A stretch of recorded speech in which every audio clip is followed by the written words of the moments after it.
اللہ گناہوں سے معافی پر کون سے گناہ معاف ہوتے ہیں؟ گناہوں پہ معافی کی دو قسمیں ہیں، ایک ہے معافی، ایک ہے تلافی۔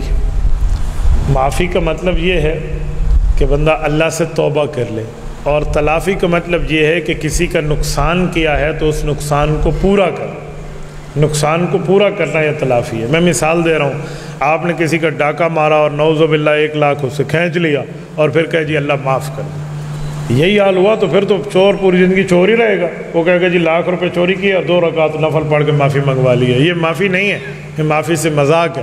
معافی کا مطلب یہ ہے کہ آپ اس کو اس کے پیسے لوٹائیں پھر مانگیں، اللہ مجھ سے جرم ہو گیا۔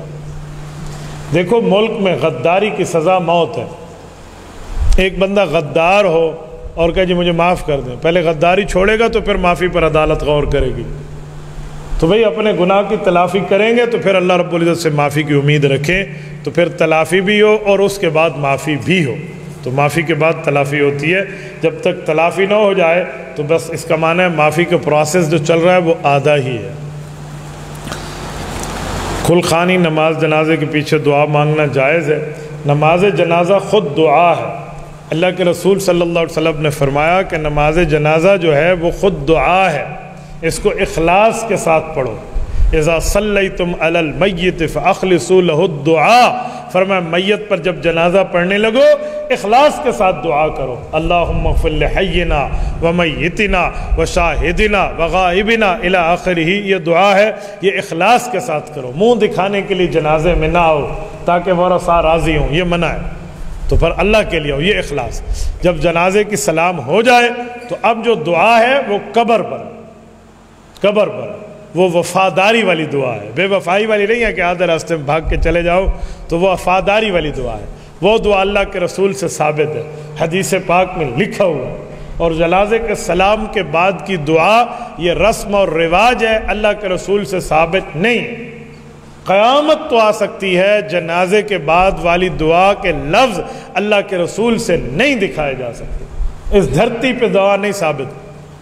میں اگر کسی بچے سے بھی پوچھوں نا کہ بیٹا مسجد میں داخلے کی دعا سنا، وہ ابھی پڑھ دے، کیوں؟ حضور نے فرمایا تو مسلمان کو یاد ہے، نکلنے کی دعا سنا یاد ہے، بازار آنے جانے کی، بیت الخلاء آنے جانے کی، سونے اٹھنے جاگنے کی دعائیں یاد ہیں، حضور نے فرمایا لفظ یاد ہے۔ وہ یہ نہیں کہے گا سونے کے بعد اٹھنے کی دعا بسم اللہ الرحمن الرحیم ہے، یوں نہیں ہے، وہ لفظ سنائے گا الحمدللہ الذی احیانا۔ بھائی آپ بھی تو لفظ سنا دے، حضور نے سلام کے بعد جنازے کے بعد کون سی دعا مانگی؟ قیامت آ سکتی ہے اس دھرتی پر، یہ تو ممکن ہے، لیکن حضور کے لفظ پیش کر دیا جائیں نہیں ممکن، کیوں؟ حضور نے مانگے ہی نہیں۔ آج میں اپنی ہمشیرہ کا جنازہ پڑھا رہا تھا کلور کوٹ پنجاب میں، بکھر میں، تو میں نے وہاں کہا کہ ہم مسنون نماز جنازہ پڑھیں گے اور پوری ترتیب سمجھائی۔ جب میں جنازہ پڑھنے لگا تو ایک ناواقف شخص اٹھا، اس نے کہا جی ہم تو دعا مانگیں گے نماز کے سلام کے بعد۔ میں نے کہا بھائی میت ہماری، جنازہ ہمارا، کام ہمارا، تو آؤٹ سائڈر کہاں سے آ گیا؟ ہمارے جنازے کو سنت کے خلاف کرنے کے لیے آ گئے۔ عزت سے جنازہ پڑھنا ہے تو پڑھیں، ورنہ ہمیں ترتیب آتی ہے۔ پھر عجیب بات ہے بھائی، تو ہم نے دعا نہیں مانگی۔ اب کیوں نہیں مانگی؟ اب پتہ ہے وہ کیا کہیں گے، اجی دعا نہیں مانگی، اللہ سے تو مانگنی تھی۔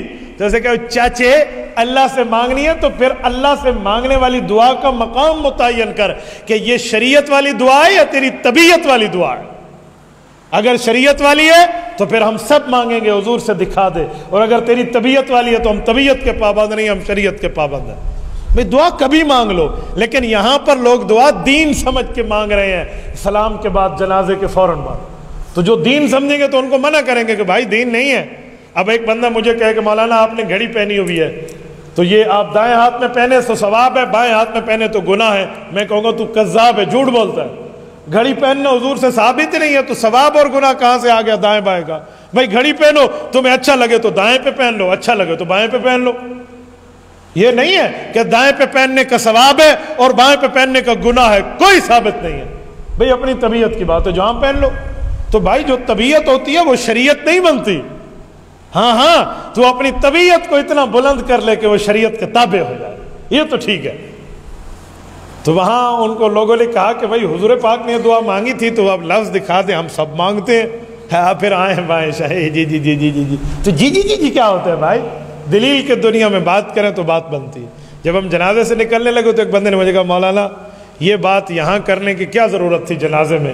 تو میں نے کہا جنازے کی بات شادی میں کرو، جب نکاح پڑھا رہا ہوں پھر کہوں سنو جنازے کا مسئلہ تب سناؤ، ولیمے میں جاؤں تو کہو سنو موت کا مسئلہ پھر سناؤ، کہتا نہیں۔ تو میں نے کہا بھائی موت پر ہی موت کی بات سمجھائی جائے گی، جنازے پر ہی جنازے کی بات سمجھائی، تو نواں چاچا آ گیا عیسیٰ کو دین سمجھا والا، تو ہمیں ڈکٹیشن دینے آ گیا، ڈکٹیٹ کرے بھی اب کیا ضرورت تھی، جیب میں رکھو اپنی باتیں۔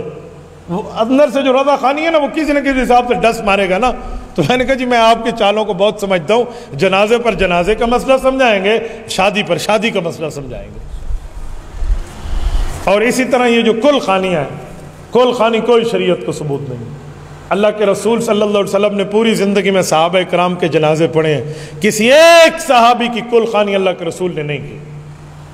پیغمبر کے 1.25 لاکھ صحابہ ہیں، کسی ایک صحابی سے کل خانی کا ثبوت نہیں ہے۔ پیغمبر اسلام کے صحابہ کے 10 لاکھ تابعین ہیں، کسی ایک تابعی سے کل خانی کا ثبوت نہیں ہے۔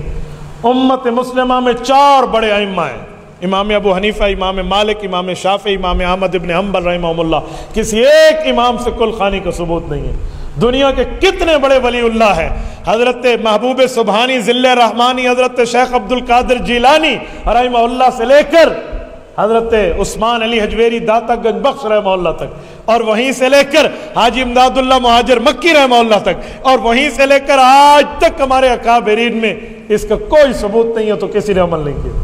اب لوگ اپنی طرف سے کرتے رہے تو پھر کہو رسم اور رواج ہے، تو پھر تو ہم سمجھیں گے کہ آپ رسم کر رہے ہیں۔ آپ اس کو سنت کہیں گے تو دین پر ڈکا ہے، کیونکہ یہ سنت حضور اور حضور کے صحابہ کو نہیں پتہ تھی، تو نواں آ گیا دین میں۔ ایسی تبدیلی ہمیں نہیں چاہیے جو حضور پاک علیہ السلام کے دین کو بدل کر رکھ دے۔ پتہ نہیں یہ کون سا معاملہ ہے بھائی؟ تو شریعت وہ ہوتی ہے جو رسول اللہ سے ثابت ہو، صحابہ کرام سے ثابت ہو، اس کا حکم ہو، تو کل خانیاں ایسے نہیں ہیں۔ ایسی بدعات سے بچیں۔ استاد ذل مکرم امام اہل السنت والجماعت شیخ الحدیث والتفسیر حضرت مولانا محمد سرفراز خان صفدر، اللہ ان کی قبر پہ کروڑوں اربوں رحمت نازل فرمائے، ان کی تفسیر کی کتاب ہے ذخیرۃ الجنان فی فہم القرآن، جلد اول، قرآن کریم سورۃ بقرہ رکوع نمبر 4، وَلَا تَلْبِسُوا الْحَقَّ بِالْبَاطِلِ وَتَكْتُمُوا الْحَقَّ وَأَنْتُمْ تَعْلَمُونَ کی آیت کی تفسیر میں لکھتے ہیں کہ مسجد میں بیٹھ کے 100 بوتل شراب کی پینا بھی گناہ ہے، لیکن ایک بدعت کا ارتکاب کرنا اس سے بڑھ کے گناہ ہے۔ کیوں؟ شرابی تو ایک دن شراب کو گناہ سمجھ کے توبہ کر لے گا، لیکن بدعتی تو کبھی توبہ نہیں کرے گا نا، وہ تو دین سمجھ کے بیٹھا ہوا ہے۔ تو اس لیے بدعات سے بچیں۔ رسول پاک کا اعلان اما جان عائشہ رضی اللہ عنہ نے فرمایا، حضور پاک نے فرمایا صحیح بخاری میں، من احدث فی امرنا ھذا ما لیس منہ فہو رد، شریعت میں جو نیا مسئلہ نکال کے اس کو شریعت کہے، یہ مسئلہ میں محمد کریم علیہ التحیۃ والتسلیم اس کو ابھی سے مردود قرار دے رہا ہوں۔ تو اسے رسول پاک نے مردود کہا ہے، ہم کسی بدعت کا ارتکاب نہیں کرتے۔ تبارك الذي نزل الفرقان على عبده ليكون للعالمين نذيرا